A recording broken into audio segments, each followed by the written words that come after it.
Yeah, the cigars are out, baby! They're fucking beating the bastards! Fucking celebration! Don't even smoke! Don't know how to smoke! Fuck United! Fuck Gary Neville! Fuck Martin Tyler! A lot of them! They're fucking cruising, baby! Oh, yes! Warren, what's the fucking story? I'm buzzing! Fucking get in! Mate, listen, I'm going to take a clip of that picture of you smoking that cigar, and I'm going to be sending it to Yeah. And you know what? He predicted the scoreline. You do that. He predicted the scoreline. Problem is, you predicted it the wrong way around for the teams. Oh, Jesus shit, Christ, guys. sorry, Manny, right? How are you keeping, brother? How do you feel? Mate, listen, I mean, with the adrenaline, what you saw there was me doing a set of press-ups to try and, calm myself down, because when I have the adrenaline sort of at its peak right now, and I'm a little bit hungry, so ironically, I'll just do some press-ups. That's just me. I'm a nutter. And what can I say? 3-2 to the Arsenal. 3-2 to the Arsenal. 3-2. It was. I'll tell you one thing. It was a carbon copy of when we beat Liverpool at the Emirates, because, credit to Liverpool that game for fighting really hard to come back to tie it 2-2. But when we got that third goal, you could tell that Liverpool were deflated. And if we were willing to sing Ten Hag's praises as a tactical masterclass, this game he got so many things wrong. It was scary, and I think hindsight could be a good thing. We might go into that in depth, but I thought there were so many things he did wrong. United looked so poor when they didn't have the ball. You just knew that we had to get a winner, and it might have been squeaky bum time. It might have been Arteta time now, you could say. But a win's a win. Do not look a gift horse in its mouth. But let's also remind ourselves, we've got to play City 3 times this season. Erling Haaland scored a hat-trick today. It is never over until the fat lady sings. Exactly. And Steele, what are you saying? Well, like fucking puffing me bleeding Cuban cigar. Mate, I've just watched the game, and this is what I wanted from this game. I was saying it in my preview. I've said it on a few. I said, this is the game that everyone's looking at. Everyone in the Premier League is looking at Arsenal, Man United. And I go, and there is a reason, because there's the two teams that are now on a good form, good run of form. And Arsenal, of course, really playing well. I go, I want to see it to be, bare bones, knuckle on knuckle. I want the two teams to go at each other. And it's exactly what happened. Both teams were going at each other, and it's the better team has won. We were the better team. Obviously the better team. We were stronger in all accounts. I mean, Man United, we're on the back foot many a times. And this is what I want to see from Arsenal. We go down a goal, we get a goal. Do you get what I'm saying? We fight back. Even if it doesn't go our way, we continue to keep firing and pressing regardless. We play to the 90th minute, if not further, to get a result. And Eddie Nketiah, what the hell? Eddie Nketiah, as I like to call him. What the bloody hell? This guy's trying to prove a fucking point, and he's fucking proving it. You know what I mean? Not much needs to be said. He's just doing it. Fucking hell. Saka, did you see the goal? Fuck me. Oh God. Jesus. Fucking beautiful. Beautiful goal. Like, you know what I mean? Like, I have to say to Eddie, fair fucking play to you. Tell Del Boy to shut the fuck up. He's proven us, look, he still has a long way to go. But by God, he done well today. For his first goal, that header, that was brilliant positioning. And the way he fucking just got in, easy as you like. He made it look easy, I thought. But it was the whole running that he done was absolutely on point. Brilliant. And we needed that goal, The pressure was on us then. But, my God, I have to say, There were a few players, let's say, in the first half weren't great, and we needed them to step up in the second half. And I think a few of them did step up in the second half, Warren, what were you feeling when we went 1-0 down? Were you nervous, thinking, "Oh no, here we go again," or were you this is just a blip? Well, the thing is, when we went 1-0 down, I was thinking, well, that's my 6-0 out the window. But on a serious note, I was thinking, no, because this team has done it before. They've come back and they fight, and I was confident that we'd get back at them. I was, because I was hoping that Mikel had learned his lessons from the game at Old Trafford, and we come back and we came back firing, and and particularly in the second half, I think we bossed it. To be fair, yeah, they had their moments and they got back to 2-2, but if you had to pick a team that was going to win it, I'm pretty confident in saying it was only going to be us. To be quite honest, I just think we were a lot stronger than them, and whether it was all the emotion of what I did earlier in the day when I did that video about, my feelings about United, because I really don't like them at all, a lot. Yeah. And I did that video and I had trouble with it. But no, I wasn't overly concerned. If we'd gone 2 down, I think it would have been a different story. Yeah. But we didn't. We kept fighting. Our heads didn't go down, which is something about this team that I like. The fact that if we go down, our heads don't drop. And particularly in the Champions League under Arsene Wenger, that used to happen a lot.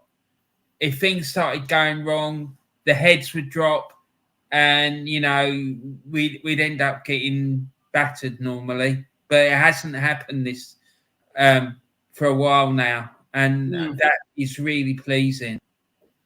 Yeah, as Dave says here, it's a real test of character today for the Arsenal team, and it was. Yeah, 100%.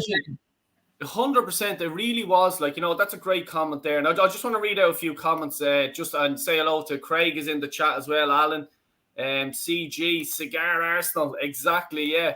Get them beers in, Del Boy. Oh, you better believe it. There's a few of them getting flowing now in Dublin. There is, and in Cork as well. I'd say, go back, big up, Gav. Crack everyone. What a game! Exactly, what a game. Well, we lay off Arteta if we win the Premier League this year. This is a great comment, actually, Darren. Neville and Keane have behaved themselves on Sky. Knew what was coming. Laugh out loud. Exactly. You did know what was coming. I think Arsenal's attack, we were brilliant. I thought the first half we were attacking, but it was sort of like there was no venom behind the attack, if you know what I mean. I didn't think we were fucking in on the bastards, showing them too much respect. Oh, we attack here. If they break, they might get us. Fuck them. Get fucking up to them. Trossard gave us that spark in the last 10 minutes. That signing might get us over the edge to the title. See, this is exactly what I'm talking about. It's about little fucking sprinkle of fucking magic on a team, and Trossard done really well. I agree 110% with that. Yeah, Jim, you can. I'll drop the link in there. Sorry, go ahead there, Warren. Yeah, no, I was just going to say that there proves why it's so important for us to have quality on the bench. Because at a game like this, you can bring on someone with quality and they can do the damage that he did. Whereas if we were relying on someone who was like Smith Rowe, who's coming back from injury, I'm not saying he's not quality, because I think he is. But bringing on someone like that rather than say an El Neni or a fucking someone else, it just shows that if we have quality on that bench, then it can have a big impact and it can get us over the line in games like that. Yeah, 100%, yeah. And just read out this, who's top of the table, lads? Eddie, Brace, Odegaard, Magical, the Oz and the Tross look silky together. Wow. Joanne Smith is in the house. Hello, boys. Hello, Joanne. Hope you're good. Lots of players were top of drawer today. Yeah, exactly. Yeah, we're going to go into that as well. Nesler, good evening, guys. I don't like Spurs, but I absolutely hate Man United. Thank you, Arsenal. Eddie shut me up. Thank you, Eddie. 110%, I agree with that. And one fella who I think will be very quiet in relation to Eddie and Ketia today is a fella from the south of Ireland, southeast, Wexford. in the house. Kyle Walsh Gunner, what's the story? You all right? Fucking get in there, Del Boy! Fucking get in there, my friend! I'm fucking delighted. Fuck those fucking Man United scum. Fuck them. I'm fucking delighted. Well, Del, you said he'd be quiet. That's not quiet to me. Fuck him. I fucking hate the bastards. We fucking did it. He's just ordered a new kit and it's got Eddie's name on the back, hasn't he? Yeah, Eddie. Yeah, doesn't he? You know you have. Nketiah is a fucking legend. Clip it, everyone. He said it. Clip that. You know, That's why I'm over the moon. Brilliant. Absolutely brilliant. From start to finish. By far the better football team. In the second half, we dominated them. We destroyed them. We played football that were chasing shadows. We were outstanding. And then to score that goal, and when we did, topped it all off. Brilliant performance. First half, I was a bit disappointed. Both second half, brilliant. Eddie Nketiah is doing this big time, that boy. He scored the goals. All I ever wanted was him to shut me up. He shut me up. He's doing the business. That's all we want him to do. Absolutely over the moon. This game means so much to me. I'm over the moon. That's where I am at the minute. I'm shaking with delight. You know Eddie's performance, even Partey's performance in this game. Not first half, second half. All our players were playing out the skin. I mean, the switch for Tomiyasu. Ben White, Tomiyasu, I was like, I was a bit shaky. I was like, ooh, Tommy hasn't played too many games. And even Ben White wasn't looking good. But that was a good move by Arteta because that shut down Rashford. It really slowed him down. Tommy getting out there, winning headers, slowing him down was great. And to be perfectly honest, this team, our team at the moment, and I know I've just seen a comment there saying our defense wasn't the best. I think, to be honest, our defense wasn't too bad. That goal that they scored was maybe an error from Ramsdale. You know what I mean? But defensively, we weren't too bad. The goal that Rashford scored outside the box, that was a blinder. No one in the world was expecting to hit that. And then Saka comes out and says, I can do one better. Watch this. You're one of the best goalkeepers one of the best shot stoppers in the Premier League. Pick that out. You know what I mean? So it was tit for tat, but the quality of Arsenal shone through. And to be perfectly honest, the battle of the midfield, right? And I'm going to give big props to Martin Odegaard here. This is a guy they should have shut down. They should have tried to shut down. Good luck trying to shut him down. He was everywhere. If he wasn't defending, he was coming forward. He was putting his passes through. Only thing that was missing from Odegaard today was a goal. Everything else, fuck me. Honestly, from a captain, if he's going to be my captain, that's what I want to see. Performance like that from Odegaard, fuck me. Seriously. Yeah, well, and Kyle, who do you think was your sort of man of the match today? I thought Saka was outstanding today. I thought Odegaard, for me, the first half Odegaard was missing, and so was Partey. But I thought the second half Odegaard got together, and he was outstanding the second half. I thought Partey had an off game. I thought he wasn't too great today. But my man of the match would be definitely. I will give it to Saka. I thought Saka was outstanding. And Man United were afraid of their life. They were afraid of their life. They kept backing off him. They didn't know what he was going to do, go outside, inside. He must be a nightmare to mark. Saka gets it from me. Yeah, he was fucking outstanding today. Everything he done, the whole Man United team were fucking shitting themselves of him. We have an absolute world-class player. I'm going to say it now. I think Saka is absolutely world-class. We need to get this guy on about a 6-year contract fairly quickly. What, 6? We'll do 8. Chelsea are playing 8-year, 9-year contracts. Give him 10. Yeah. Let's just do 10. Yeah. And sign his kids up as well. I'll tell you what I'm loving. I'm loving the passion and the togetherness throughout the squad. Yeah. And the passion. They're fighting for one another. You can see it. I love it. And it's getting me effective because I love that kind of stuff. And I'm screaming and shouting at the TV because we're all part of it, lads. Yeah. This is something special. And Arteta is shutting me up. And so is Eddie Nketiah. And all the lads like Dowdis. They're shutting me up there, boy. And it was great to see Trossard coming on there. He showed great skill. You know what I mean? He can fit in there straight away. I think this is just brilliant. Just absolutely brilliant stuff today. Yeah, absolutely. Like, I have to say, like, even watching the match, I think I stood in me. I was in my sitting room watching it. I think I was standing for nearly fucking half the game, and I'm not messing with you. I was up and down and screaming and shouting. And this is what I'm saying about Arsenal supporters all over the world. Okay, you're not alone. We are all like now, and I have to give this credit to Arteta. Some people mightn't like it, but I'm going to give it to him. He's bringing the Arsenal fan base back together again. The fight that we had today was absolutely fucking brilliant. I was, as I said, on the edge. Warren, are you, like, with the game today, when we went sort of 1-1, did you feel we were going to go on to win it? Were you nervous? Did you think United would come back? No, I never had any doubt from minute one that we were going to win. I was so confident. Even yesterday, Ozzy Guna will back me up on this. I went into his channel saying we were going to stuff them 6-0. And yeah, the 6-0 prediction was like a wind-up for the football capital. But I was confident we'd win comfortably, right?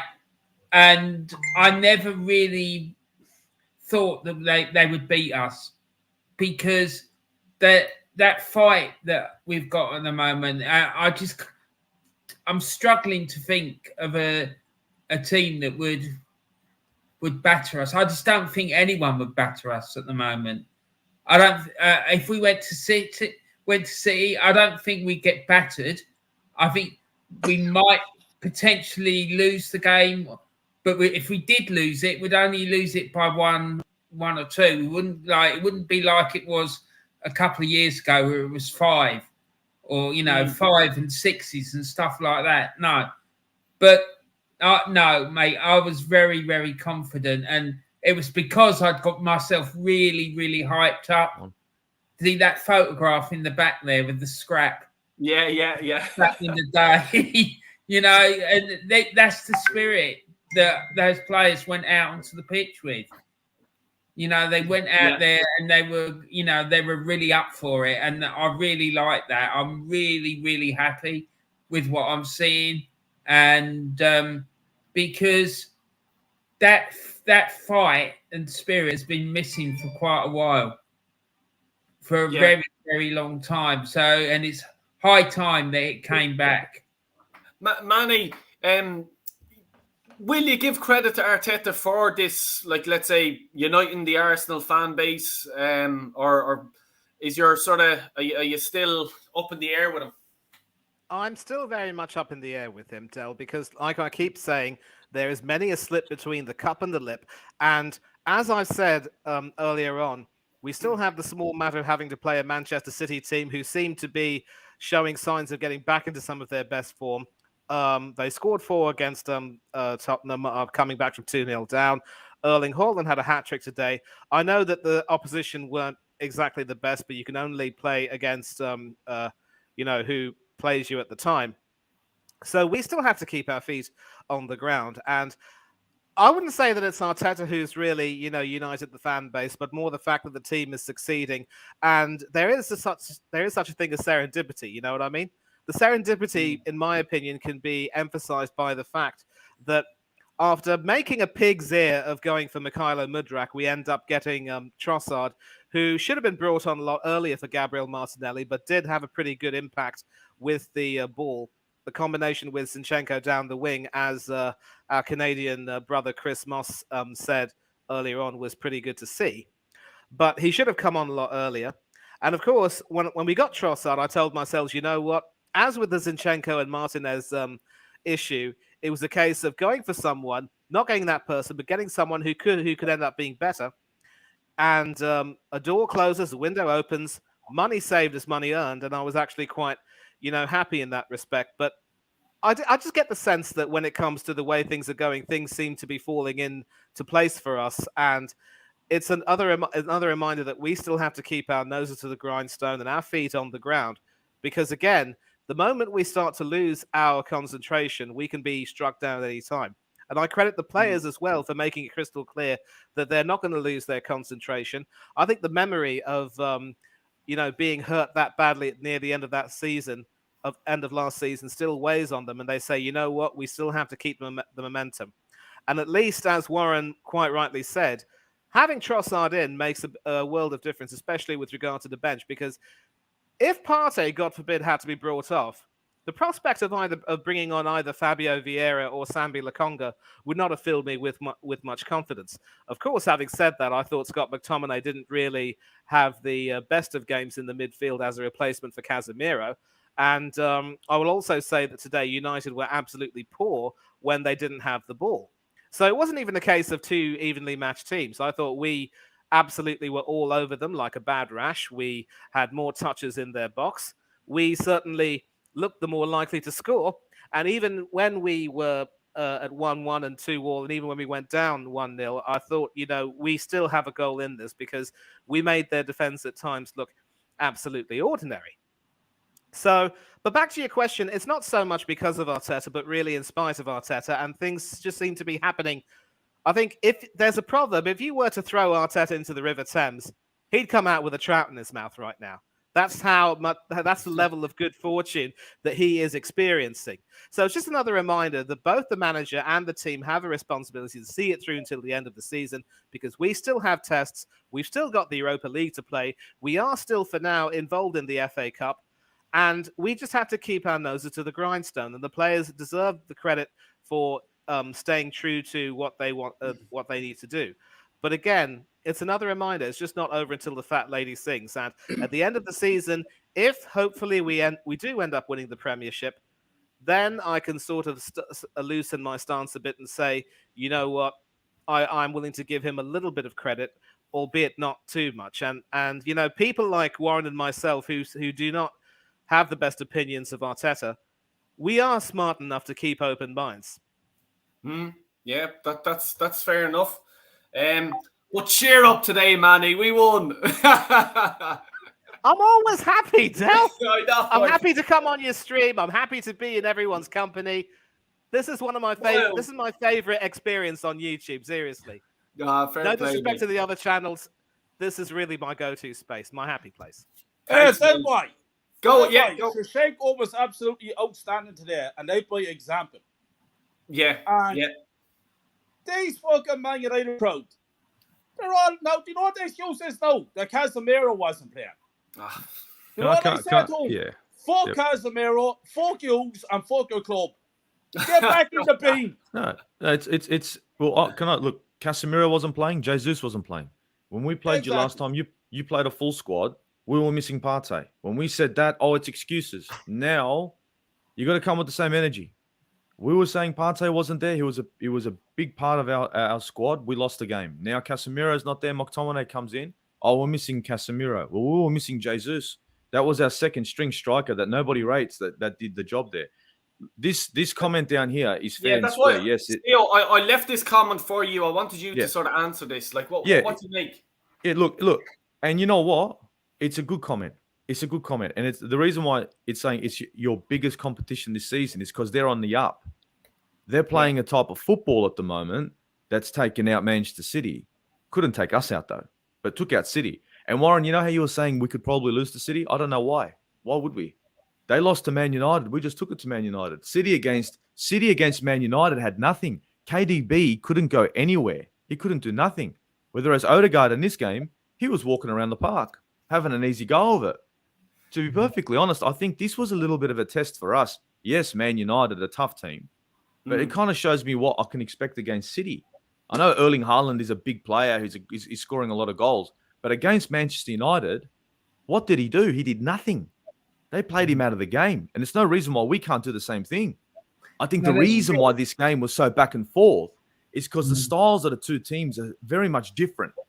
And so they counter off each other. You know what I mean? And that's why it made such an exciting game. And Man United played poor? No, they didn't. They actually played pretty well. They just didn't get the result. You know what I mean? Arsenal just played better. You know, a lot of people are going to say, like, Manny, you're saying they played poorly. No, they actually played well. It's just that Arsenal were that much better. That's all it was. You know, Wan-Bissaka had a good game. Martinez had a good game. Varane had a good game. De Gea had a half-decent game. McTominay couldn't do much, but that's McTominay. Eriksen was in the bits. Bruno was in the bits. All of them played out the skin, but they didn't play good enough to beat Arsenal. Now, I can go back and say, what about Arsenal? Well, every single player apart Ben White had a decent game. and a decent game was actually good enough to beat Man United. So honestly, I think Man United, yes, it was probably our biggest test because they have pushed us in this game. But end of the day, they couldn't push us over. They came to the Emirates. They've lost the game. They should have held on. You know, you're playing a better team. At least hold on. They couldn't hold on. And end of the day, the better team came out on top. If this came out and finished as a draw, it would have been points dropped. It would have been bloody points dropped because we deserved 3 points out of this game the way we were playing. And the one thing about the togetherness of the squad that Manny was coming on and Warren was talking about, if you look at this Man United squad now, forget Arsenal, right? Under Ragnick and under Solskjaer, there was no togetherness. This team was all over the joint. And the young lady that was making the comments about Man United, obviously she's a Man United fan, she'd agree. This manager of theirs has come in and brought that team together. Would you not agree? Now, this looks very much like what's happened at Arsenal. Now, you can give credit to the players, but a spade. Credit where credit's due. The togetherness, the drive, the push, it's going to stem a little bit from Arteta. He's pushing this team. He's almost on the pitch. For God's sake, at one stage, Luke Shaw's taking a throw in. It looks like he was going to take it for him. Honestly, we have to give just... That was funny, but that doesn't bother me. You know why? Because dirty tactics are used everywhere. I had Bruno Fernandes sitting there laying on the floor. I had David De Gea having a little bit of this. Any edge that we can get, I'll take. Any edge. Yeah, Arsene Wenger used to sit there like this. Remember that? I used to get the shit. I'm like, Arsene, do something. No. The do reason something, it Arsene. worries me is because he got booked today. It's okay. Well, yeah, it is to a point. But if he starts getting a reputation, referees are going to start looking for him, and like he could end up. We could end up with a situation where even when he isn't doing something particularly outrageous, the referees will go for him to try and make a point, and that does worry me. We had it against Newcastle. And we've had it in other games where he squared up. He did it with Klopp up at Anfield, I think, last season. And Klopp deserved it. Yeah, well, possibly, yeah. But, you know, you need to... I like the fact that he's up and down and he's, like, directing the team like that and he's showing that energy. But you need to make sure that it is contained and it's done appropriately. Because... if we get near the end of the season and he's having to sit in the stand or he's banned from the stadium or something like that, it could be the difference between us winning and not winning the title. So, yeah, keep it going, but just be careful. That's all I'm saying. Yeah. Do you know what I mean? Go for it with an air of caution. You know what I mean? Yeah, exactly. That thing with Luke Shaw, I was actually going at the TV. I'm like, Arteta, are you going to take the throw in for him? Because he was right fucking beside him. Yeah. Like, for fuck's sake, get out of the way, mate. Like, this is a bit much. It's like, That boy getting in his ear. We've seen in the Spanish league, we saw your man from Atletico Madrid squaring up to Pep. Someone got poked in the eye and it was just all kinds of mayhem kicking off on the touchline. A little bit of argy-bargy, why not? Yeah, no, exactly. A little bit of Roy Keane and Vieira. Why not? It's not an Australian Lions test match, mate. Kyle, before you come in, I actually want to ask you this question, and I'm holding this because Craig, it's fucking for me. Yeah, I was on a Man United show during the week, the Man United agenda. Big up to the lads. They asked me a question: what has changed for Arsenal this season? And I answered them the question. It was Zinchenko and Jesus, their winning mentality in the dressing room. It's such an important, like, I think it's helping us so much. And the passion that Zinchenko showed today at the end of the game, I nearly wanted to jump in through the fucking telly and give him a hug. What would you agree with that? Or what are you feeling about that? You have to have a winning mentality within the club, within the squad of players. Yeah. And I think that the two of those additions were top class. I also believe that Arteta and his backup team have done a good job with the squad that we have, Del Boy. I think players came back this season with, like, take Shaka, for example. Changed his whole game. Shaka has been immense this season. He was good again. Best He was midfielder. good again today. Mhm. And he's like a new player. And Saliba came in, and he started to straighten up our defence. Ramsdale is a top-class goalkeeper. So I think overall, with the pedigree that we brought in, the championship mentality, I think everything has been positive. So it's a whole thing. It's a whole thing within the club, from the manager straight down through the players. I think they have a winning mentality, that way. They have a fighting spirit, something that we haven't had for years. And now this current squad have it. And you know what the best thing is, that way? And I was going to say this to you just there before you asked me the question. Yeah. Me and you could be in for a big, big treat, my friend. Do you know the way we were supposed to go to that Everton game and the Queen died? Yeah. I'm after hearing a little rumour that Everton game could be one of the very last games of the season. Oh, baby. And that is in the I Emirates hope so. Stadium.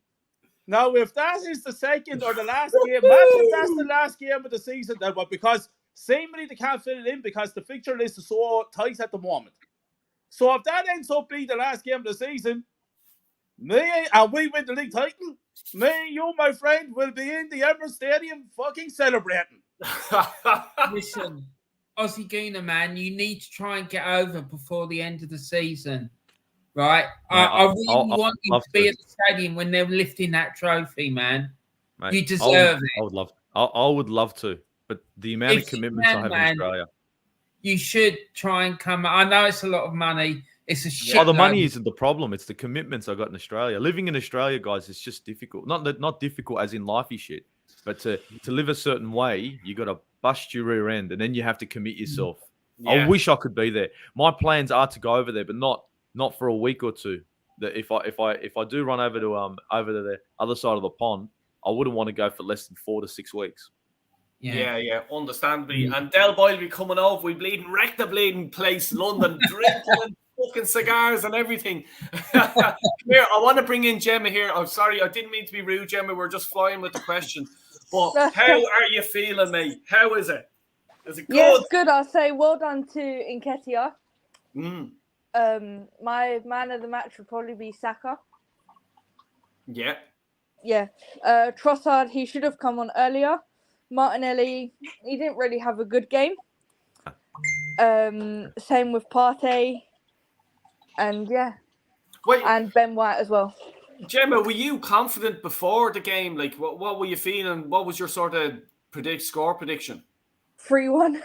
Was it? Yeah, same as me. I hope to And Arsenal now, yeah. I went to the shop and I thought to myself, what if Man United just come like bowling in and do a 5-1 or something?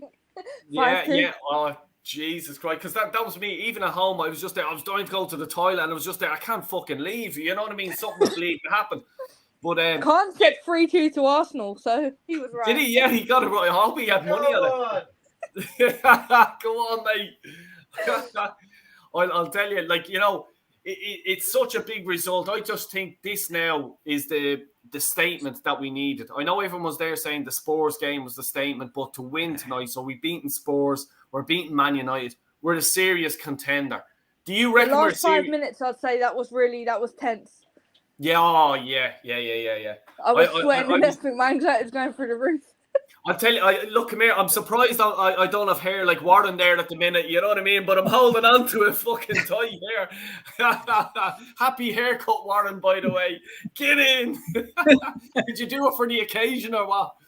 Yeah, exactly, mate. Now, listen, I just wanted to say, right, I'm so happy about this for lots of reasons, but particularly because I know what those bastards are like in Ireland about Man United and the grief that you two would have got, because I experienced it when I was working with that bloody Irish organisation.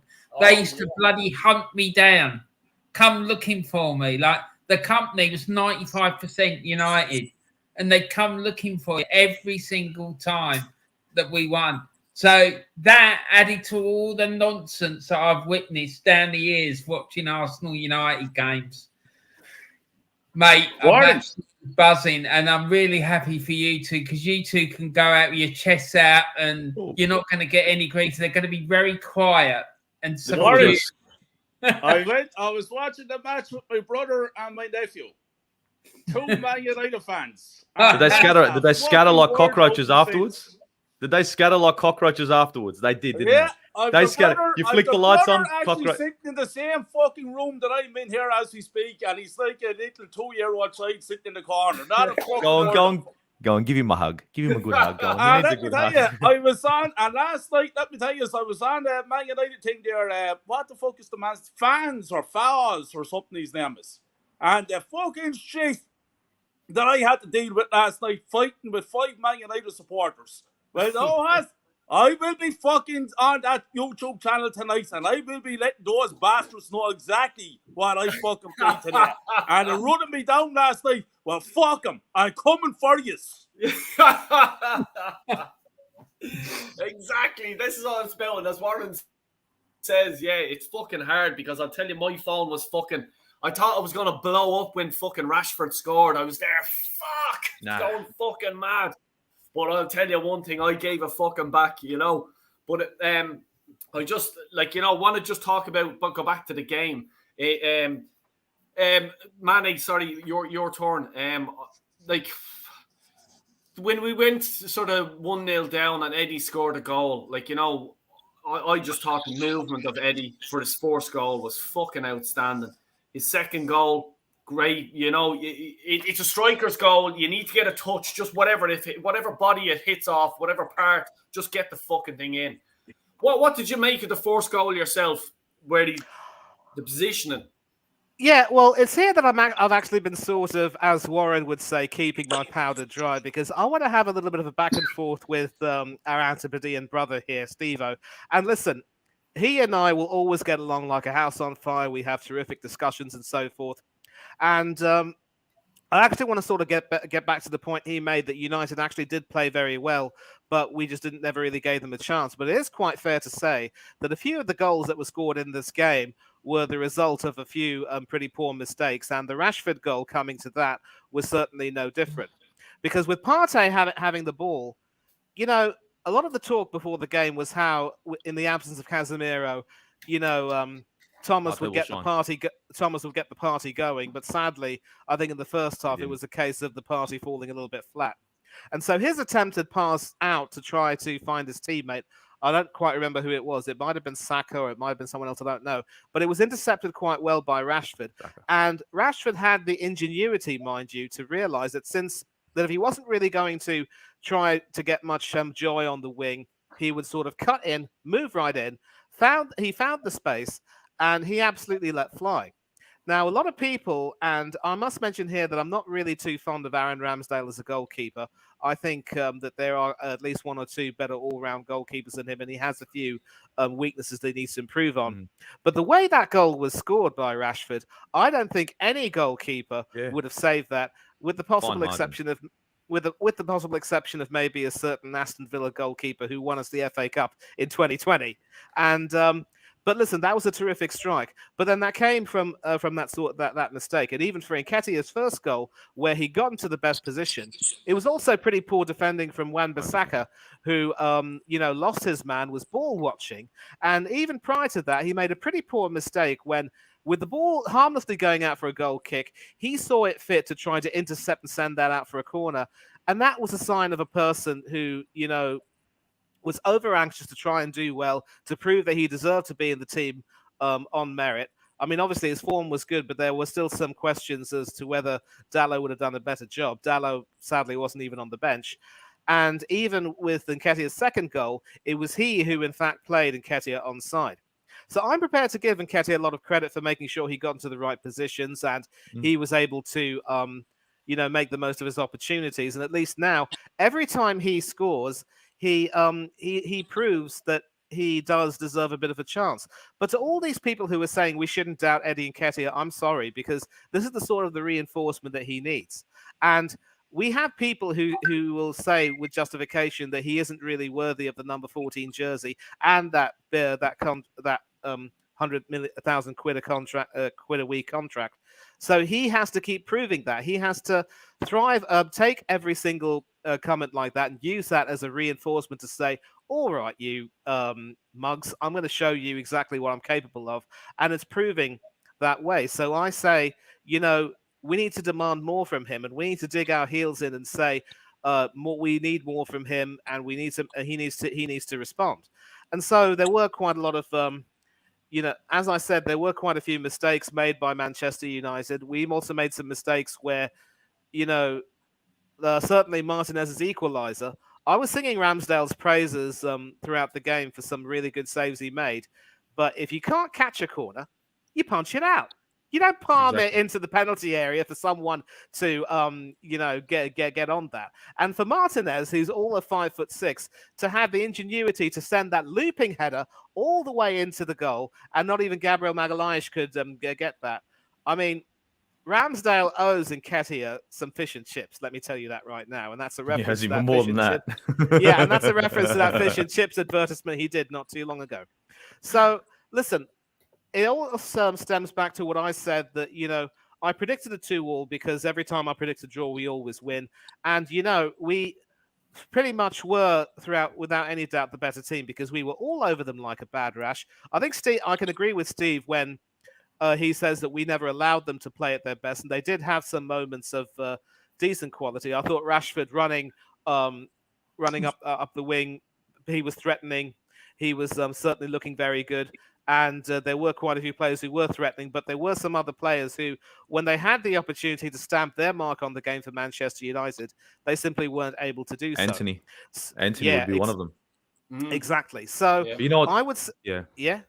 You know what's funny? Can I just say one little thing? You know what's funny? Yeah, go ahead. Rashford was pressing down like our left hand side and having a great time. And then you got Saka doing the same thing. They're pretty much on the same side. Whereas when you go on the other end of the pitch, both Martinelli and fucking Anthony are doing sweet fuck all.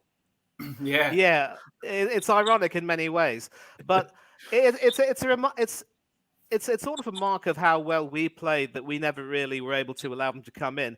But some of the mistakes that we made, which allowed them to score, should have been avoided. And it's all the fighting spirit that we've showed to come back, as we did against Liverpool at the Emirates, we're turning that into a bit of a fortress. And I'm going to call out this guy named David Shaw from the True Red Devils podcast. He was making all sorts of statements about how you can't call the Emirates a fortress because you've only beaten us 2 more times than we've beaten you, and we're gonna cream you 4-2. Mate, if you are watching this, enjoy your humble pie. But yeah, so hopefully, Del, that answers your question. We showed moments. We showed more moments of quality. We were the team that wanted it more.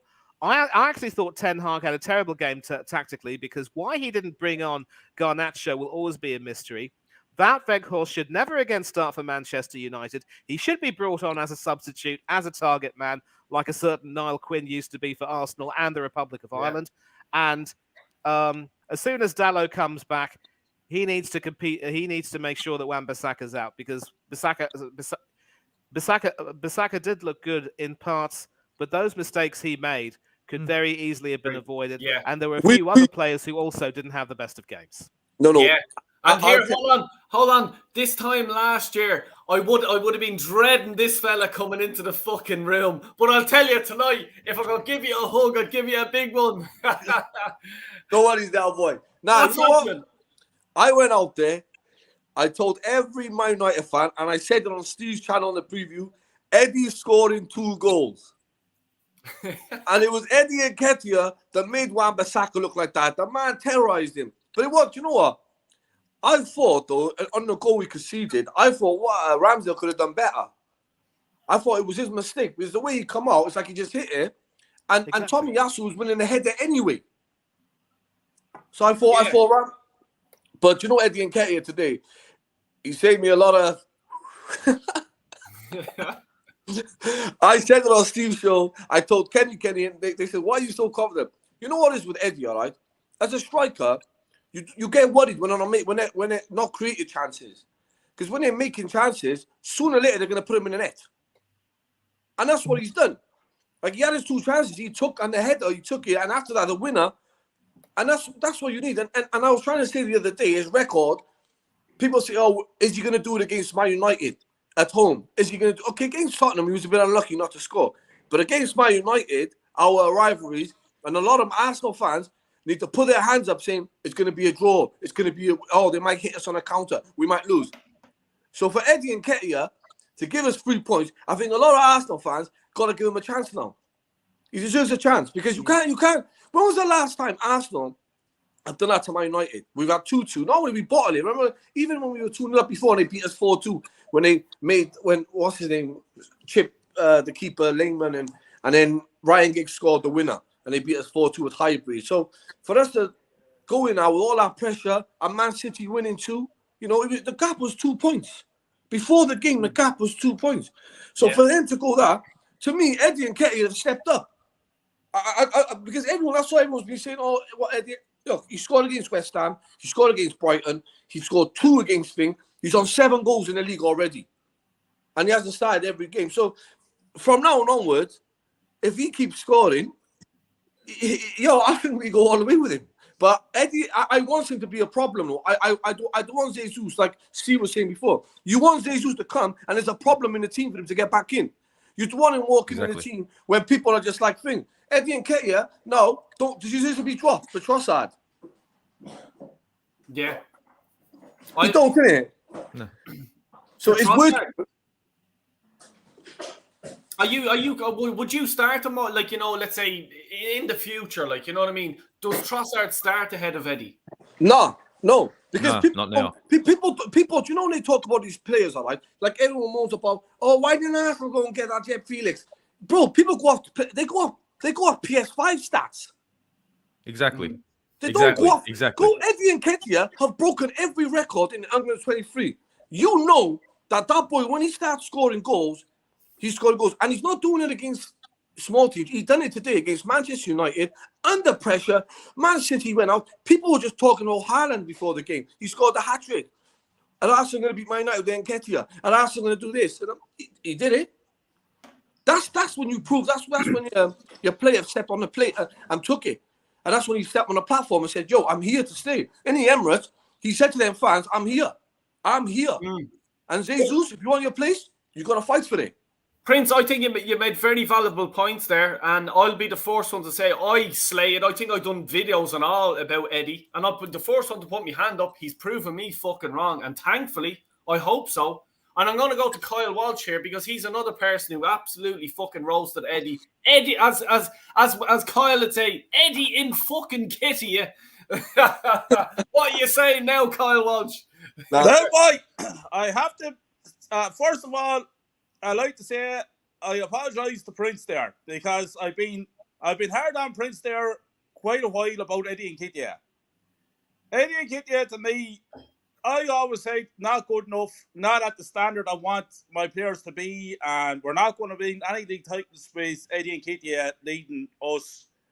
And I have to say, today it was his best game I ever saw him playing in an Arsenal jersey. I thought he's moved before he even scored, just if the goal is over.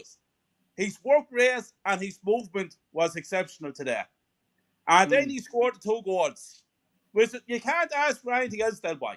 He's answering these critics, he's answering me by performing well. But let's not get carried away. Let's not make him out to be the next Thierry Henry now. Let's see what he does though over the next few games. But as we speak, he deserves to be picked ahead of Jesus or anyone else as we speak. It's up to him to stay in the team. It's up to him to prove us wrong and keep scoring goals. If he doesn't do that, out the fucking door. Simple. So today, big up Eddie Nketiah. Absolutely brilliant all day long. And Prince Ford, you're a 100%. I think I texted you there at halftime saying, fair play to you, mate. You were right. And you were right today. I phoned him up for you. Big up to your Prince. Big up to your son. I said to him, listen, my brother's in Ireland. I phoned up Eddie. Eddie, listen, I got my brothers in Ireland that are surrounded by United fans. He said, I'll get the winner. Put the phone down to me, bro. It's all right.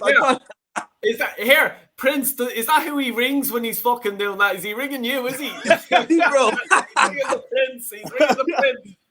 You know, come here, Warren. I want to say it to you.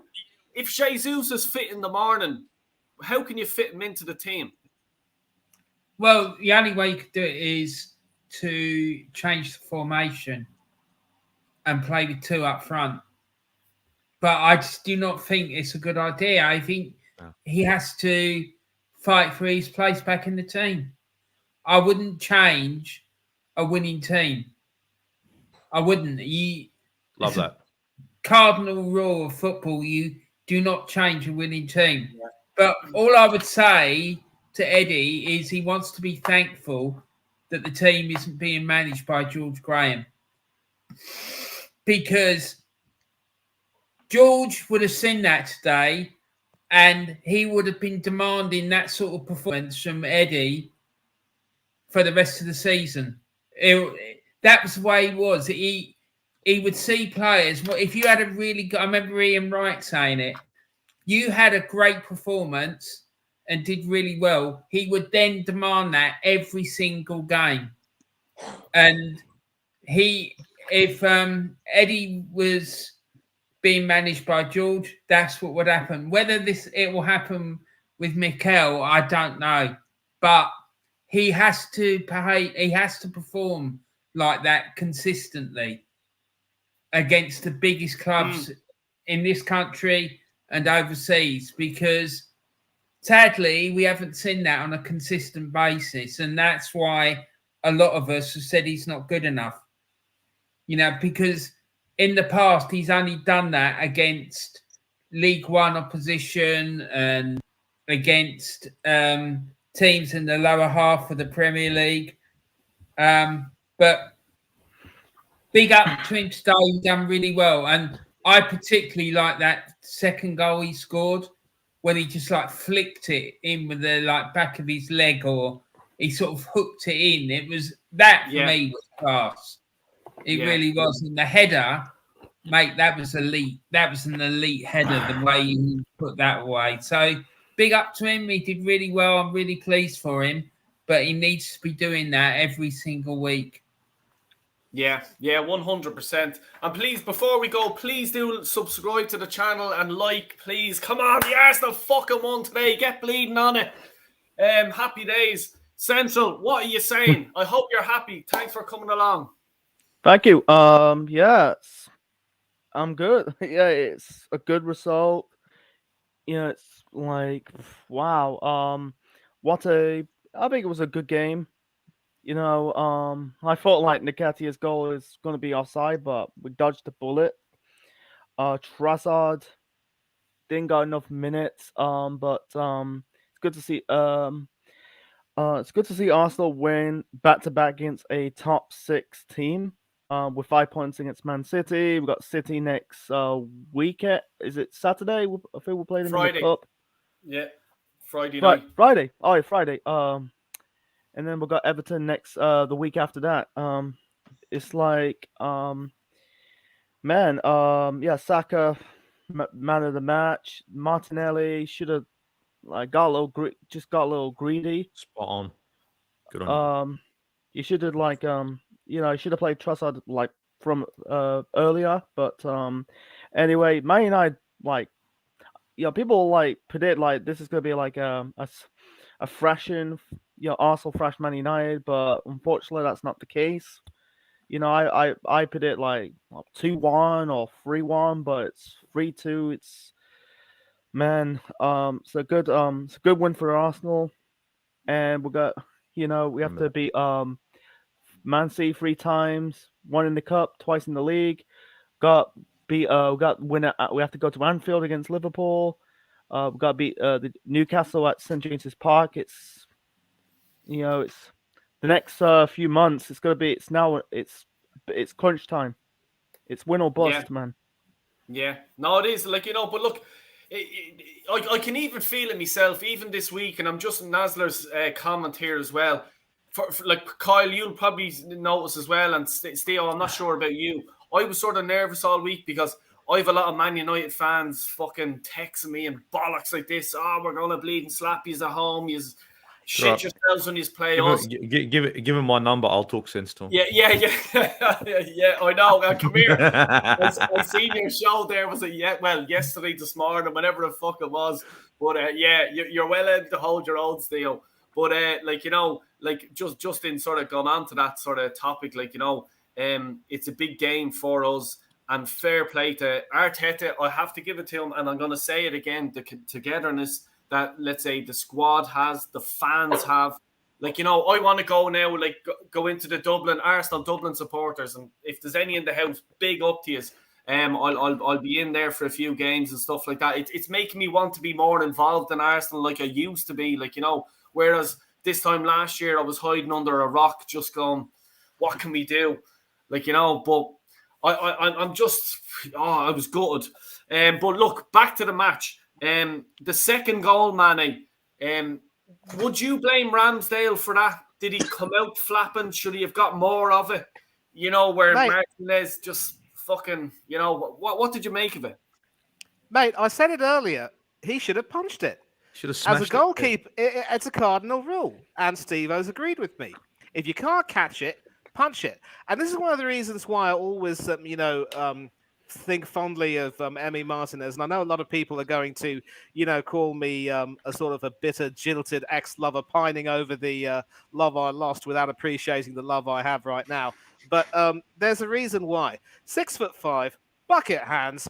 He catches everything so clearly. And in all of the games that I've seen him play for Arsenal and in many games for Aston Villa, to me, he's that old school goalkeeper who reminds me very much, and I'm sure Aaron would agree. I'm sure Warren would agree with me that he reminds me a great deal of David Seaman in this pomp. 6'4", dominating on crosses. Yes, even near the end of his career, Seaman also flapped a little bit.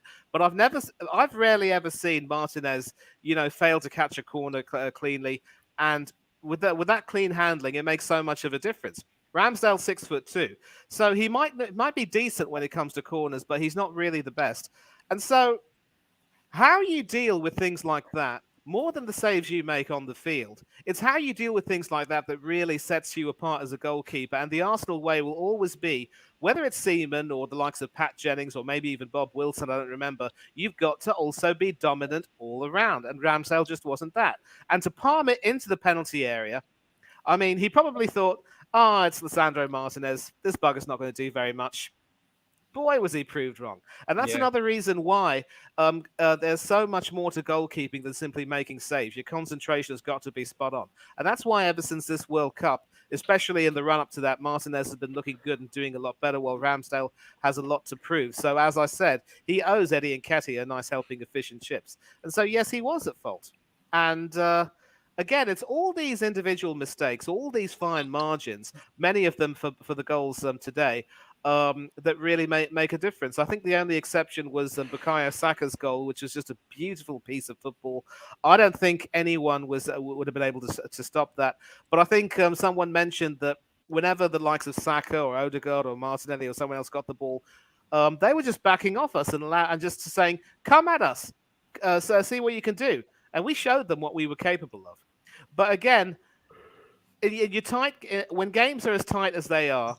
You've got to keep your concentration, and that is another reason why I'm sorry to all those Arsenal fans who big up Ramsdale as this new David Seaman incarnate who should be England's number one. Again, you need to shut your mouths and eat it. Let him improve his concentration. Let him show more consistency, and then we can talk. Yeah, 100%. It's. Like I've been saying, I was looking at a clip there when the Spurs fans were giving Ramsdale a lot of stick. You're just a shit Jordan Pickford. They kept on singing to him. And I was just there, Jordan Pickford's shit. You know what I mean? I personally think Ramsdale, and I'm not just saying it with an Arsenal hat on, but I certainly do think he should be England's number one. Mm-hmm. Don't give a fuck that he's not, being honest with you, because it means that he's not playing when he goes on international duty. Less chance of him getting injured. Thereby, I have to say, two best English goalkeepers, I think, is toss-up between Ramsdale and Pope. I think Pickford is fucking useless. I also like to say something there. I was just reading there in the chat. By the way, let me tell you something. Whoever is thinking about Seaman, compare Seaman and Ramsdale, wake up. Ramsdale will never be a David Seaman. But let me tell you something there, boy. Trossard. I see one of the comments there saying Trossard would be good bringing off the bench. I will personally play Trossard in the next few matches, and I'd rest Martinelli, to be honest with you. Martinelli looks tired. He looks burnt out. Give him a bit of a rest. Trossard is a top player. Like, don't be scared to play Trossard. Trossard is every bit as good, in my eyes. So, give Trossard a chance, you know what I mean? Yeah, 100. Kyle, I tell you, do you know what I'd be doing now? I'd be saying to Martinelli, here's 2 fucking tickets. You and the missus go off back to Brazil. Have an old holiday for a week, because don't play him on Friday. Don't even have him in the squad. Give him a fucking break, because today he looked tired. 100% he looked tired. You just say, we'll have Trossard here. Let him fucking have his full debut on Friday night. That's my personal opinion. And give the young fella a break. And we need to get Saka a break as well. You know what I mean? Because I think, let's say, if we get Smith Rowe on Man City, and everyone will be there saying, oh, but it's the FA Cup. I understand it's the FA Cup completely. But we are in the title race. It's 100%. We need Martinelli and we need Saka. We need them 2 boys rested big time. And if it's the case of having Trossard and Smith Rowe on Friday night, I'm happy. I don't mind that. I'm happy. Give it a go. Let them prove their point that they should be eligible to try and come in and start on the first team. You know what I mean? That's my opinion. I don't know. Steel, would you agree, or is there anything you want to add to that? I'd agree with that 100%. I think Martinelli in this game, he looked spent. He looked tired.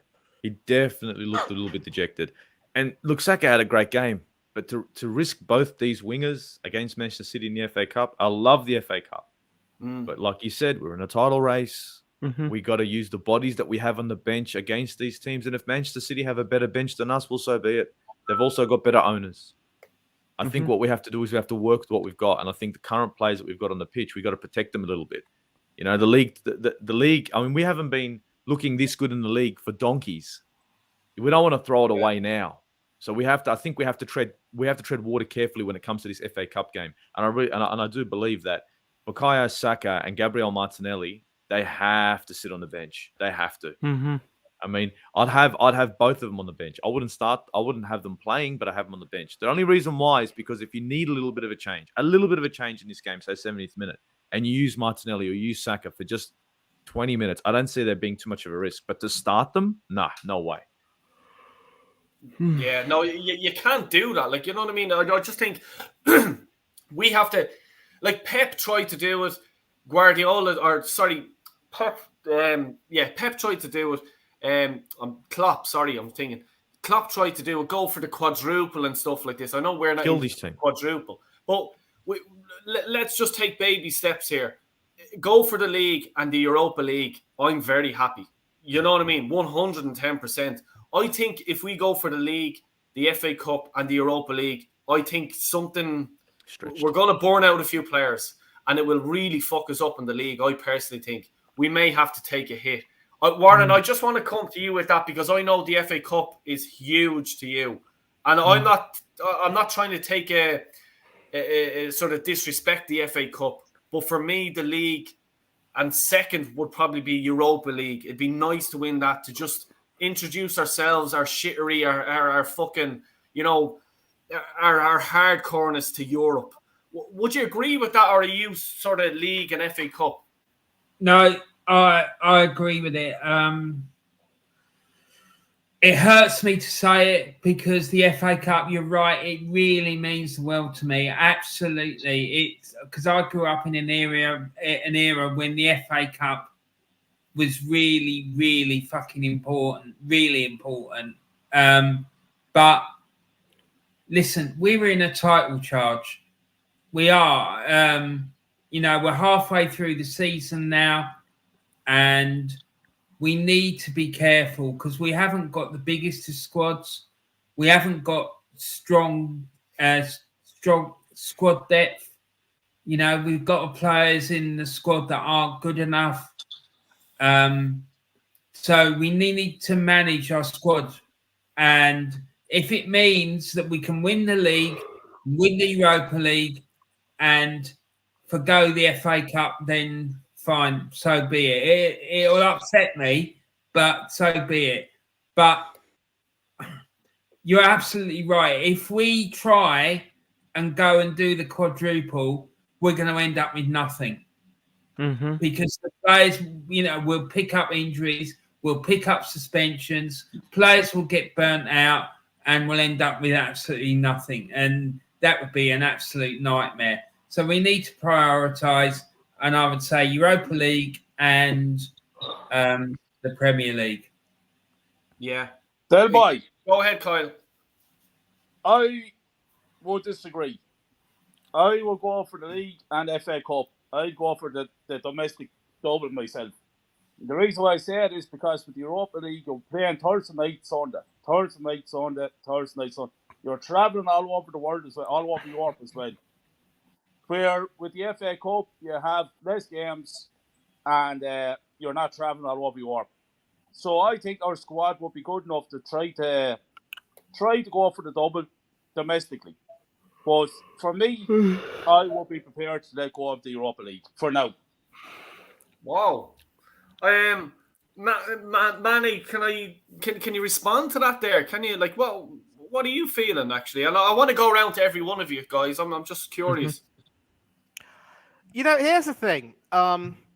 All the talk before the game on the United side was how they'd be missing Casemiro, and of course he deserved to be suspended for that dreadful tackle in the Crystal Palace game. But a lot of the United fans were saying, you know what, it might have been a bit of a masterclass in some ways by Erik ten Hag to keep Casemiro on and not bring him off, because it was a message to McTominay and Fred that you have to try and step up to the plate and prove yourselves wrong.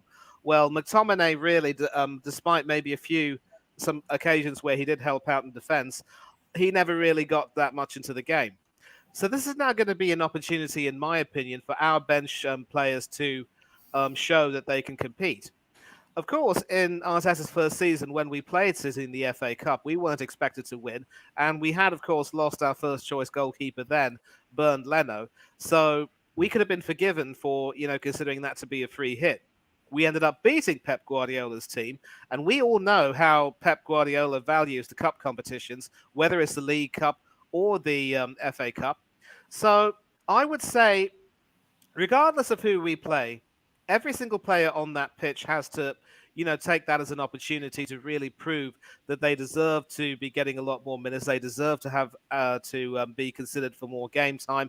And that definitely means that for the likes of Matthew Turner and Kieran Tierney and definitely Leandro Trossard and a few others, that they need to take this opportunity and play. So I say we should try and go for the win win against Manchester City, but as Steve-O and Warren would agree with me, not at the expense of possibly burning out any of our players. Because let's think of this: we're playing on a Friday night. I don't know if we have a game that weekend, but if we do, and it will be on a Sunday, even on a Sunday, never mind a Saturday, there is no way that we can run the risk of burning players out like that. We've mentioned Martinelli. I think it has come down to the fact that he does look a little bit tired. So this is a perfect opportunity for Trossard to come in. Mm-hmm. Tierney definitely has to come in and make sure that he keeps himself in the manager's thoughts, because, again, he didn't get any minutes today. Sadly, I think I concur with Warren that he might have played his last season with us, but if he gets more games before he leaves, then that will be a problem. And I'm going to respond to Darren's comment about that goal there, but I say let's go for the win, but let's pick a sort of a reserve team, because these reserve players need to show that they belong at Arsenal. And if we lose against City in the FA Cup, so be it. I'm not going to say that that's a free hit. As long as we can show that we can compete in that FA Cup and really make sure that we put City to the sword, because Southampton did that in the semi-finals of the EFL Cup, that should be our Northern Star. That should be a signal to us that, if Southampton can do it, and they're bottom of the Premier League, mind you, then we should have no excuses for not putting up a fight, regardless of who comes out onto the field. But I do agree that we do need to rest a lot of people and give more people some game time. So I say let's be positive and try and win whatever game we play. And if we do beat Manchester City, it could give us some confidence going further into the FA Cup and prove that some of our players are more than capable of doing the business for Arsenal. And let's not forget, we still have about a week of the January window left. Could we possibly get another player in? Yuri. Yeah, exactly. Yeah. What I want to, Get my like, guy in. I was just sort of thinking there, right? Like Ten Hag, I rate as a manager. I think he's very good. He's done absolutely good things at United so far in a short space of time. And a lot of the Man United fans are bigging him up as well. As a good manager, a top manager, they're happy with him. Central, I want to ask you this. Mm-hmm. Did Arteta outsmart him today, or is it that we just have that extra bit of quality? Probably outsmarted. No? Yeah? I see Mane shaking his head.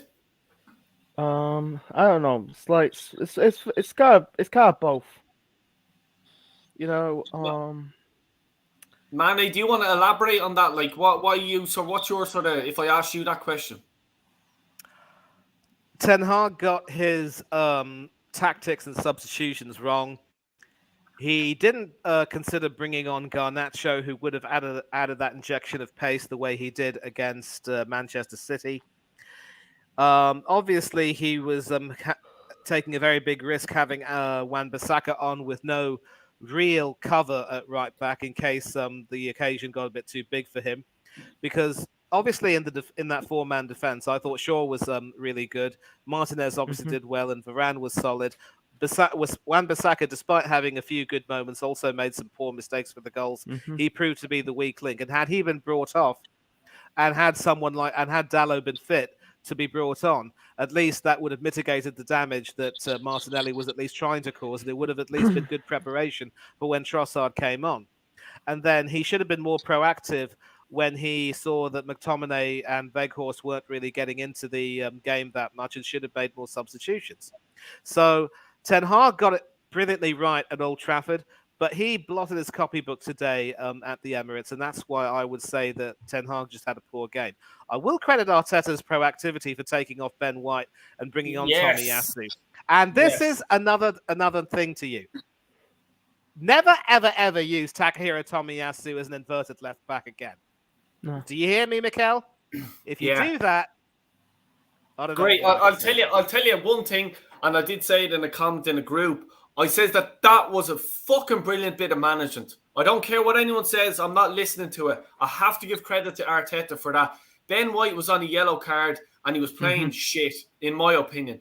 Now, look, he's had better games, but it wasn't working out. And United seen that, and they were coming down that sort of wing. And so he just says, do you know what? Arteta says, no, not today. I don't give a fuck. Tommy, come on. Great bit of management. I have to say that. Kyle, I want your words on this. What, like, as I said there, the same sort of question with Ten Hag. The United fans are fucking blowing fucking smoke like the Vatican does when the Pope is fucking elected. You know what I mean? They're giving it fucking loads. Do you think that Arteta outsmarted them today, or should we? I think Arteta outsmarted them, and I think that we have better quality. Both. I think Ten Hag is a top manager, of course he is, but I think he got it wrong from the very beginning. That boy, he picked the wrong team. Yes. Weghorst, or whatever you want to call him. Yeah. Like, what is he doing playing centre forward for Man? Is that how low Manchester United has become? To have that clown up forward for? Sure, there's more pace. I have 2 bad legs, and there's more pace out of me than there is out of that. And you're the big lad, Kyle. Fuck me. He's useless. The man is useless. He gave nothing to the team. So, to me, he got us wrong from the very start. I thought Arteta did smart moves there throughout the game. And I think overall we have a better quality football team than what Man United. We play better quality football as well, there, boy. We play a lot better. Like, you look at that game there today. How many times did Man United get the ball and play across the back four and back to De Gea and back to the back four? Fuck me. We didn't do that at all. We have more possession than them. We have more chances than them. we created more shots than them.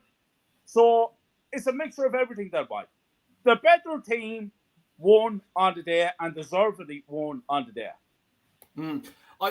I just want to, Kyle, just before I want to ask you this. Ali D, big up Ali. I thought Partey looked shattered today, very leggy and clumsy. Are you playing him on Friday night? No. Partey needs to be dropped. He needs to be rested. I thought today he has been very good. Don't get me wrong. He has been very good there by all throughout. But today was his worst game for me in a long time.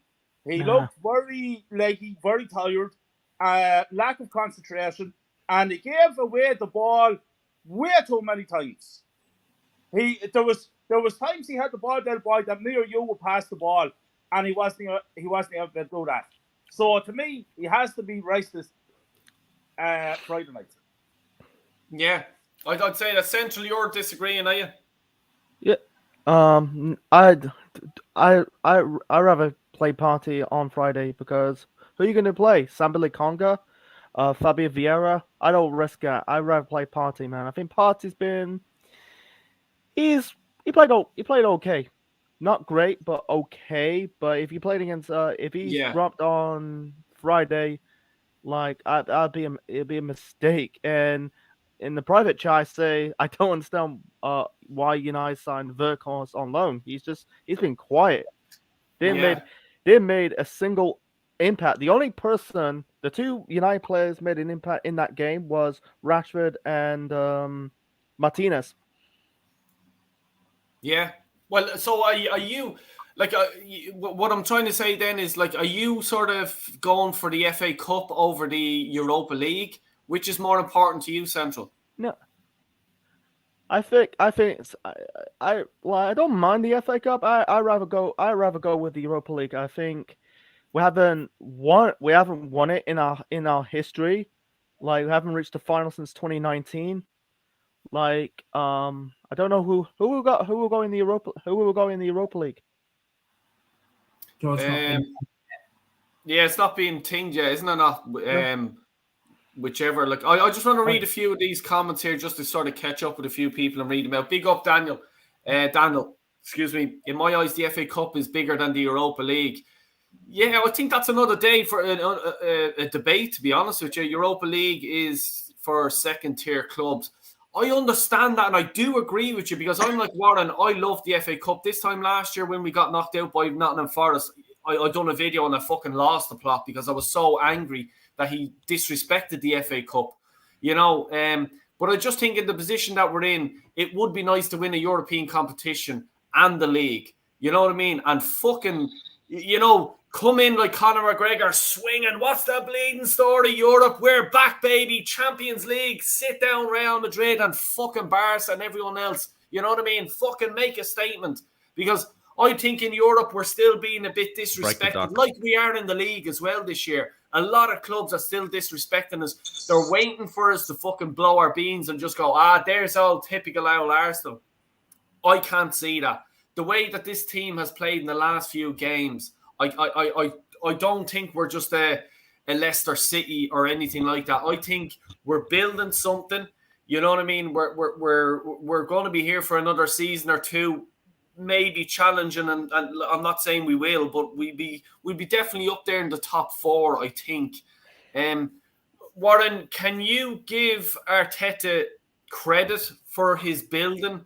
Will we in the next 2 years challenge or be in a top four sort of regular? Or how are you feeling? Is this a flash in the pan? Mate, it's difficult to say. But I've got something to say about this whole situation with Arteta. He's been here for just over 3 years, and for the most part, it's been an absolute shit show. This season, it's been good, but the previous years, it's been a shit show, and it's not been good enough. And countless other managers have come into other clubs, hit the ground running. We got another one here today. We played against United. Eric Ten Hag. How long's he been at United? Jesus, I don't know, 6-8 You months know, or something, is it? you know, he's turning them round already, right? This whole thing with Mikel and this process and all the rest of it, it's all BS, right? However, this season he's doing well, and for me, it's no surprise at the beginning of the season that senior officials at the club were saying it's now time to start delivering trophies, right? So my question for Mikel would be, when are you going to come out and apologise for what you put for the last 3 years? Because it's been an absolute shit show. And I keep hearing people demanding this fella or that fella or this woman or that woman makes an apology to Arteta. No, he should be coming out apologising to us. Because the last 3 years, as I said, were an absolute shit show. And it's not good enough. So he's doing well at the moment, but we're only halfway through the season. And let's not forget what happened last season. We were coasting towards the Champions League. We had games in hand and we were points ahead, and it all fell apart. So, you know, we need to be cautious and not get carried away and ahead of ourselves, because it could all go wrong. And this is why I said I wanted to see us winning the Premier League and also making a strong challenge in the Europa League. Because for me, the Europa League is our security. If, let's say, the league form suddenly dips and we slip out of the top four, I don't think it's going to happen. But if we did and we won the Europa League, we would then be able to use that to get into the Champions League, right? The FA Cup, unfortunately, is not going to give us that, which I personally think the FA should look into giving the FA Cup winner the 4th place in the Champions League, right? Because immediately it would stop clubs disrespecting the tournament, and it would give it back some of its status that it used to have years ago, because teams will start taking it seriously. Do I think it's going to happen? No, I don't. But I think, like I said, Arteta's doing a good job this season. He's doing well. But the previous 3 years were an absolute shit show. And I do think someone from the club needs to come out and apologise to the fans, because it's not good enough. These fans have been paying the highest ticket prices in world football for what they were dished up, and to not put a final point on it, it was, like I keep saying, it was an absolute shit show and not good enough. So I hope that answers your question, Del Boy. Yeah. No, just going back to the game, Manny, were you like, when it was 2-2, did you think we were going to get the winner, or did you think, like, you know, there was a chance? Because I was just saying it to Zach, and please check out my son's channel, Zach Football TV. Please subscribe to him.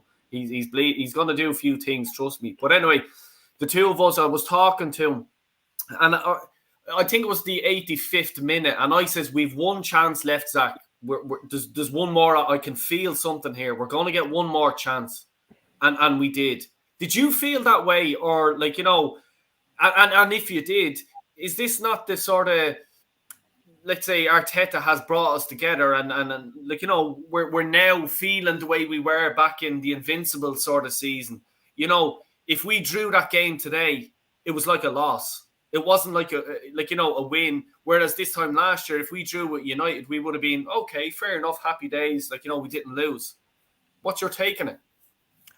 Well, here's the thing. I'm not going to sort of say that if we had drawn today, it would have been a loss, because bear in mind, I had predicted a 2-2 draw. And of course, with United in the red-hot form that they were in, I'd expected them to actually put up more of a decent fight. But the way the match panned out, as I said, we were over them like a bad rash. We had more touches of the ball. We were making that defense look worse than the Sunday League team at times. So I told myself that, yes, we would definitely score. Because, again, it's a flashback to the win over Liverpool at Anfield. Because, again, Liverpool deserve credit for fighting back magnificently and, rocking us on our heels to make it 2-2. But there's something about working your backside off to get it to 2-2 and then conceding a third goal so late. That's an absolute sickener because you spent so much of your energy, you just don't have the ability to come back. And that's how it's proved again. And so it was. That's why I sang 3-2 to the Arsenal at the beginning, because if it's not a scrappy 1-0 win, it's a tight 3-2 win, which is a very exciting win. More credit to us because we went the distance. I wouldn't even go. I definitely won't go so far to say that it would bring back memories of the 1989 2-0 win at Anfield, because A, I didn't watch that game, and B, that was a different game, a different gamut of emotions there. And I think the performance, as Warren would agree with me, was a whole lot better that day. As well as we played today, that 89 game was much better. But we showed that we wanted it more, and so I wasn't really worried that. We wouldn't score. But again, with the seconds ticking away, I was reminding myself of what Alfie Bowe sang, "It's now or never." And so it was just a matter of time when we got it. It did have to come into squeaky backside time, as Fergie himself would have said. And I'm sure Fergie would have been sick as a parrot watching that in the box as a guest of the club. But I never felt that we would... lose, and that is sort of a credit to the way the team is playing together. They are united, and obviously with the likes of Zinchenko coming in, even if he may not necessarily be the best defender in the Premiership, he has brought a great deal of steel to the team. So even if Odegaard might not pull his weight as a captain, he knows he's got Granit Xhaka and Alexander Zinchenko to sort of help form that sort of a leadership group. Partey, maybe not so much now because of what's going on with him, but the squad does look together. It does look as though it does look committed, and I think it would. It's a testament to how we are. But having said that, I completely agree with Warren, and this is why Warren and I will always be in sync. It is never over until it's over. The form could dip. And we do need, and just as we need to have a good quality squad, it also would be nice to have the security of a good Europa League campaign, potentially winning it, which will make up for the horror of losing out to our former manager Unai Emery in 2021. That was the season that I wanted to see Arteta sacked. Yep, because exactly. Our league form was dreadful. We couldn't buy a home win. The Europa League was our only chance, and we blew it with a false 9 and bringing off Aubameyang for Willian. So, Warren, you're absolutely right. It was a crap show of epic proportions, and we should never allow ourselves to forget that. And even with all the talk about how other teams have had to go through crappy seasons, the likes of Liverpool and Manchester United were winning silverware during those league droughts. Even silverware in Europe. I believe Klopp won the Champions League before the Premiership. I believe Ferguson won the European Cup Winners' Cup before winning the Premiership title. And on a side note, the decision to take away the ECWC has led to the devaluing of the FA Cup. So, listen, I'm happy with the commitment that we've shown. I'm happy with the determination. But again, it is not over until the fat lady sings. We do have to take each match seriously. And every player in our squad has a responsibility to step up to the plate and say, you know what? I might not have played this game, but I'm going to prove that I deserve to be in this team. I'm going to prove that I am worthy of first team action. If the manager decides not to pick me or give me minutes, then so be it. But I belong at this club. Of course, for Tierney, it might be too little too late. I want him to leave, but still do whatever. The players need to do whatever they must do. Simple as that. Yeah. Just looking at the Man City game today, 3-0 against Wolves, people thought they were going to fall off. They're not falling off, I don't think. They're going to push us all the way. Steele, what's your sort of take on the Man City, like how they're doing, and will they take the eye off the ball with the Champions League coming up for them, or do you think they're just going to keep fucking rocking? I think they're going to keep moving in the same direction. Watching Manchester City this season, I don't know, it doesn't feel like the same Manchester City that I've seen previously. I think defensively they're very shaky. When I watch them in the back, they don't know how to hold a straight line. No idea. You got defenders playing on the attackers constantly. They're a shambles in the back, which is sort of a benefit to us. And I look at the way, again, I look at the Man United, the way they played them. They were handing the ball to Haaland, but they were giving it to him in the middle of the park every time. Here's the ball, middle of the park. Here's the ball, in the middle of the park. They almost look like a team that used to spread their goals out previous seasons, Mahrez, Sterling, yada yada, to now a one-trick pony down with Haaland. Now Haaland's a great striker, and Mahrez is great too. But if you've only got one channel, one avenue to score a goal, it does make it a little bit easier for the other team to defend this. Now, on the flip side of the coin, look at us. We got goals from every single player on the pitch except for Ben White and Aaron Ramsdale. Now, if you guys want Aaron Ramsdale to take penalties, by all means. You know what I mean? Get him on the goal-scoring record. Get him a goal as well. But I don't know. I look at Manchester City and I just say, look, against us, I'm not worried. And the reason, again, goes back to what I was saying there. You know, Riyad Mahrez playing well, Haaland playing well, but everyone looking at Haaland. If I shut down Kevin De Bruyne, if I put Partey on De Bruyne and just sit on him and don't give him a look, don't even give him a sniff, the game falls apart. You know what I mean? So I don't know. Beating Wolves, yeah, okay, big up, but it's Wolves. 1 minute Wolves are going to play like prime Barcelona. The next minute they're gonna play like bloody Millwall. So you don't know who you're going to be playing when it comes to Wolves. So 3-0, that's a good score.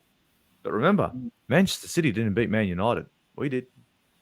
Yeah, 100%. Like, you know, it's sort of now, like, you know, let's say, Kyle, you'll remember this, like, you know, going back to the Invincible season. And I'm not saying Invincible or any fucking thing like that. I'm not, like, Watch you know, yourself. I know, but what I mean, I know you fuck, yeah. Do you have to say it? Do you have to? Let's not look at that season. Let's just put that season on the shelf. We're not comparing here. It's apples and oranges. No, I agree with you, Steo. What I'm trying to fucking say, Steo, you're worse than the bleeding misses. Will you bleed and relax? Let me finish me fucking saying.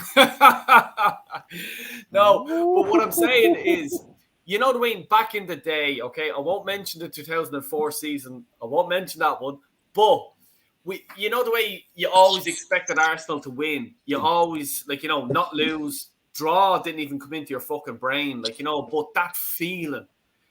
Kyle, do you have that feeling now? Because even, like, let's say, coming back from the World Cup, when we were playing West Ham, I was at my mate's house party. There was about 15 fucking Liverpool supporters, 16 Man United supporters, and me. And I was just there, oh, Jesus, we're playing. When the party's on, Del Boy's here. He's in his Arsenal fucking shorts that his mammy bought him for fucking Christmas. Okay? So I'm just there. I'm going to get fucking lashed out of it by 30 people here. 31 if you're fucking counting. And that's not including their missuses or anything like that. But you know what I mean? We went on and we battered West Ham. You know, we go on and who else have we beaten? Like, you know, we beaten Spurs. We're beating United. Should we feel that way now? Like, yeah, we should be going out. Then my simple answer to that question, my friend, is no. And the reason why I'm saying no is because cast your memory back to that squad of players. Exceptional. Possibly is the best squad of players I ever saw at Arsenal Football Club. This current squad that we have, not the same, wouldn't be the same category. So I have a feeling, there is a feeling in the air that something special is happening. But we have to be careful here, that boy. The boys are right what they're saying. There's still a lot of football to be played. It ain't over. Manchester City looks dodgy in defence. Yes, I agree. But this fucking Man City team can put 10, 15 games on the trot. They could win 10, 15 games on the trot, no problem. So Man City is still in this race. Now, I personally believe after today, I believe it's between us and Man City now. But let's not get carried away. I'm not going to be thinking, oh, we're playing everything next week. Oh, we beat them. Oh, we beat them. But there is something there. But no, I don't have the same feeling as I did back then, that boy. But it is a good feeling. It's a better feeling now than I've had in the last 2 decades. So let's keep this feeling going, but with caution. Central, what are you feeling? Are you feeling like, confident going into games? We're going to win them. Everything. We talk about the Premier League. Everything next in the Premier League. Are you confident? We'll beat Everton. I think Everton, man, Frank Lampard, he's gonna get sacked. I think it's I think they're gonna. I think Everton will go down, man. I think, in my lifetime, you see Everton in the Prem, but I think this time, I think they'll go down. I think, we might lose. I'm not saying we'll go on a 30 match unbeaten run or blah blah blah. We'll lose some games and draw some games, but I think on confidence we'll beat Everton. Is that at the Emirates or Goodison Park? Goodison Park. Goodison Park, yeah. Because me and the old Kyle Walsh there, we're going over to fucking paint the town red. London and old fucking Del Boy and Kyle Walsh are in the city when we fucking arrive. Because I'll tell you one thing, there'll be fucking Del Boy walking down the road like this. Who wants it? Come on, the Gunners! I'm fucking telling you, I'm still bouncing over this. I'm gonna wrap it up now soon. Warren, where the fucking do people get you if they want a hold of you? They can find me on Warren's Team Talk. Just do a search for me on YouTube. I'm also on Instagram and on Twitter. Not that I use Twitter that much, but I go on there now and again. And I'm going to be doing a Hazel's channel soon about the death of Princess Diana. So that's going to be pretty intense, I think. But yeah, that's me. Hopefully, I'll see you all again soon. I'll be doing my Saturday show as usual this coming Saturday. So I think it's FA Cup 4th round weekend that day. So that will be good. That will be really good. Yeah, 100%. Please do and check Warren's channel out. Boy. Yeah, no, thanks a million for coming on. Really appreciate it. And please do check his channel out on every Saturday 2:30. He's doing fucking it's quality. I love it. I have it on all the time. I really do. And please do, before you go, just smash the bleeding like button. If you're not subscribed, give us an old fucking subscription. You know what I mean? I think there's an application form you have to fill out. No, do you know what? There's fucking nothing. Just hit the bleeding button. Come on, for fuck's sake, people. Arsenal bleeding winning today, 3-2. Come on, you fucking Gunners. Manny, what's the crack? Where's your socials? When's your fucking channel coming out? Come on. Oh, that's what I want to fucking hear. That's what I want to fucking hear. So listen. I'm going to tell the both of you right now that arrangements are being made for me to sort of... I've heard this. Listen. I'm actually going to start the process of taking over a channel very, very soon. So this means that I will start to continue the legacy of a certain channel. But I really don't want to talk too much more about this out of respect for the person involved. But arrangements are being made, and you will all be the first to know about it.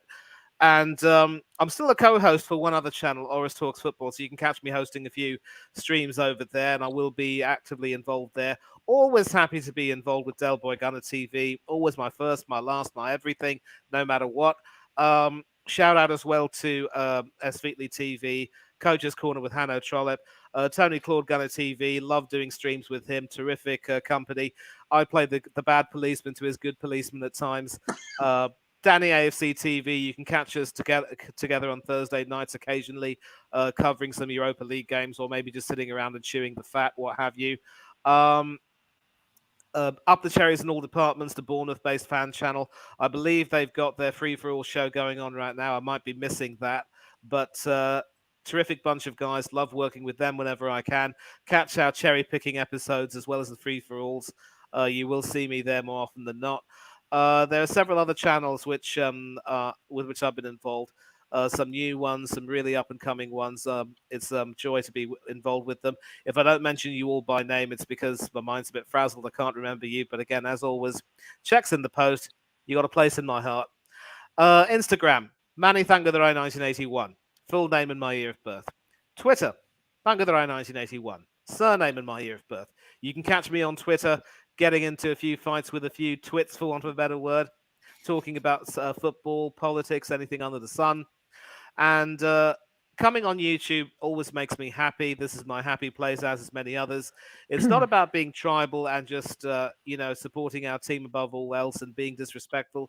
It's about being united by our love of the game, talking respectfully with each other and having some good debates about the game, and making sure that we all go away happy, knowing that a resolution is reached. No ill feelings, no bitterness, no foul language, nothing of the sort. I mean, obviously, it is a case of shits and giggles, as my Aussie brother would say, and I know that underneath his coarse, I know that underneath the foul language, there's some really, really quality videos. Shout out to him. Shout out to Warren's Team Talk. Kyle Walsh Gunner, top fella. Love watching his videos whenever I can. Central Man, Prince Fuad, thanks for joining in. Gemma, also shout out to you. I'll talk my tongue off once again, so all I can say is enjoy your Sunday night. Have a good week coming up ahead. Be safe, be happy. Don't do anything any of us wouldn't do. And for now, I am out. Good man, Manny. Fair play to you. And thanks a million again for coming on to the show. Ozzy, where can people find you, mate? Oh, simple, mate. Aussie Gooner channel on YouTube. I'm on Instagram, same tag, the Aussie Gooner. I got Twitter, but I'm not I'm not good with it. I'm never on Twitter. So you can maybe have a look on Twitter. I don't know. You might find me there. The Football Capital. You guys will always see me on the Football Capital. We do a wrap up, Premier League wrap up. We will be doing a review to this show. Don't worry about that. Oh, yes. And there will be a review on my fucking channel too. There will be a chat to be had. There will be. It'll be I'll try to, we'll keep it somewhat civil. I can't fucking wait. Oh, mate. Steve-O, just briefly, how excited are you about the Women's World Cup coming up in Oz and New Zealand? And will you be doing some covering of that? I was going to talk to Borcho about that. It was something that popped into my mind as well. It's good that you reminded me. I reckon we can do a lot of coverage on this. You know what I mean? Football Capital would really do a great job of it. It's a pretty good team. The boys are always up to creating content, and we always try and do the best we can. We always try and create the best possible content we can. Plus, at the same time, it's football. I can sit here and be serious and become and really just fucking break the game down like a fake pundit, or we could just be ourselves like everyone else is here. You know what I mean? And I think the best thing about this group of people we have here, everyone is themselves. And I appreciate that. You know what I mean? That's the best thing about YouTube. Sometimes you'll find people that are happy to be themselves, and I think everybody in these boxes there are happy to be themselves. So yeah, that's pretty much where you can find me, guys. Big up yourselves. Big up everyone who's been in the chat. Big up everyone on the panel. Honestly, it's a great group here. And like I was saying to you, Kyle, we're getting this little family that's going good. Yeah, brother. Yeah, 100%. Nothing fake about you, Steve-O. Always fair thinking. Thanks, mate. Yeah, no, fair play, mate. And thanks a million again for dropping in. Really love your thoughts and everything like that on the game. And I'm looking forward to your little quiet chat with your other Australian friends there of a club that he supports. But sure, I leave that to you, mate. I'm in the good hands of yourself. Kyle Walsh, thanks a million again for coming on, you bleeding legend. Where can people find you? Then what? You find me on the Kyle Walsh Gunner channel. That's it. That's all you want. Watch Kai 2010 on Instagram, I think I am. If you want to send me a message, send away, no problem. But I just want to say thanks to everybody for having me on the show once again. Always a pleasure. And 100% always a pleasure to be on the screen with these lads here, these legends. We're all a big family, Steve-O. You're 100% right, man. And we continue our journey together. And I just like to say, go on the fucking Gunners, beating those bastards up in our fucking Trafford. I fucking hate them. And by the way, I'm going on YouTube to fucking Man United channels. I'm coming fucking for you. After giving me a nightmare last night, fuck the whole lot of you. Give him hell, Kyle. Give him hell. Give a big shout out. Brother, I'll give you my fucking Arsenal jersey to wear for the rest of the week, son. Luck's got nothing to do with it. The whole lot of my hates the United scum. We're back. We're marching forward. Let's get this fucking league title back to where it belongs. The home of football. The fucking Emirates. Yes. Come on, you Gunners. I'm fucking telling you. And come here, tell your brother I'll bring him for a coffee. And I think I'm down in Wexford this week as well. I'll fucking buy Wexford a bleeding coffee, the whole lot of them. Come on. That boy, he said Yellow over bellies. here to me. He said, "That boy," he said, "Buy me a pint of fucking brandy." Yeah. You know that's coming. Del Boy's going down to Wexford on the 26th of March. Coming down to Wexford, they're fucking turning it upside down. And we're going to have a few pints that night, that boy. We're going to have a few pints that night, my friend. Exactly. Central, where can people find you, mate? Central Man Network. I also made a new channel called Central Man Flogging and More. I need to like upload the first video on that channel. That'll be later on this week. And I think February and March time, it's Six Nations season. I'm gonna like do a watch along of some matches of the Six Nations, and then later on the year we've got the Rugby World Cup in France. Might probably do some matches to do some watch along, and that. And also I'm also doing a show similar to this. It's like a Gunner Talk show. That'll be very soon. Gotta find like the right topic. Happy days, and thanks a million for coming on. Really do appreciate it. And as I say to people as well, please do just subscribe to everyone's channels and stuff like that. It does help us along. We're winning, baby. We're beating Man United. Who's next? Is Man City down the road on Friday night? Let's have a chat about it. No fucking problem at all. So please do hit the like and subscribe button before you leave. Really do appreciate it. Man City up next. Let's be confident. You know what I mean? Let's go out and do this. But back to today's game. What a result for the Arsenal. It's good to feel this. It's good, really, really good to feel this. The Arsenal fans needed it. I think we're going places. Let's just take one game at a time. Let's just do this. Because if we take it one game at a time and we play to what we can play, there's not many teams going to beat us, So fuck Man City. And when you go into work or school or college tomorrow and people are saying, "Oh, Man City looking well," you tell them Del Boy said, "Fucking Arsenal are looking better," and piss off. Come on, you fucking Gunners. Let's fucking have it. Thanks a million to everyone that put stuff in the comments today. I really do appreciate every fucking comment. I can't read them all out because I'm interested in hearing what everyone else has to say as well. And I really do appreciate and I love the love that's involved. We are an Arsenal family. We're going to win this fucking league. Let's fucking do this. Thanks a million, everyone. Take care and God bless you all.